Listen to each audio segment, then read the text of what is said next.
I think after reflecting back on the last 2 weekends, last week at Rutgers, we definitely built on our meet against Missouri, focused on some of the little things, but there's definitely still room for improvement. And so this week at practice, we've really been focusing on making sure we clean up everything, and it's all about execution. And so we are hoping tomorrow to come off and build on what we've done the past 2 weekends. Still playing around with lineup a little bit. Still trying to figure out exactly that winning combination. Talk about it a little bit. You guys had some improvement on vault, and saw some pretty good floor scores as well. Just talk about the events overall and how we are lineup.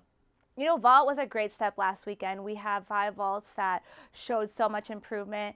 We are still working on getting a few vaults back that we competed last year. I think that will come in time, not quite by this weekend, but as we get further along in the season, we hope to develop some more depth with Yurchenko Fulls. Bars, that we can continue to completely plug away on that every day. We have some really dynamic, great bar routines, and then some bar routines that we're just missing that little bit of something. And so practice has gone well this week, and Sarah Lyons is planning to return to the lineup, and so that's exciting. She was a staple in our bar lineup last year, so we're excited to have her back this meet. Beam, we are playing around with the lineup. Our depth on beam is really good this year. We have a lot of talented athletes, and so I'm just looking for whoever goes out in that beam lineup to do what they do every single day at practice, because it is really an eye-catching event for us. And then floor, I definitely saw some improvements on floor last week as well. We are going to juggle our lineup a little bit, I think, because we have a lot of people who can step up and go in for a really good score, and so it'll be fun to watch tomorrow.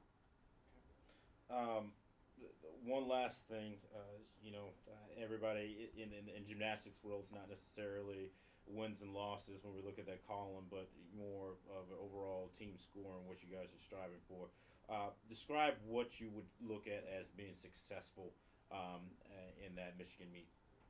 You know, it's all about self-improvement. We have to take what we did the last 2 weeks and make sure that we get better. And so we talk a lot about the process and making sure that our girls focus on what we do every day and the process, because when you focus on the end goal, sometimes you get really wrapped up in it. So tomorrow, going out and hitting 24 for 24 routines with very minimal deductions, that would be very successful.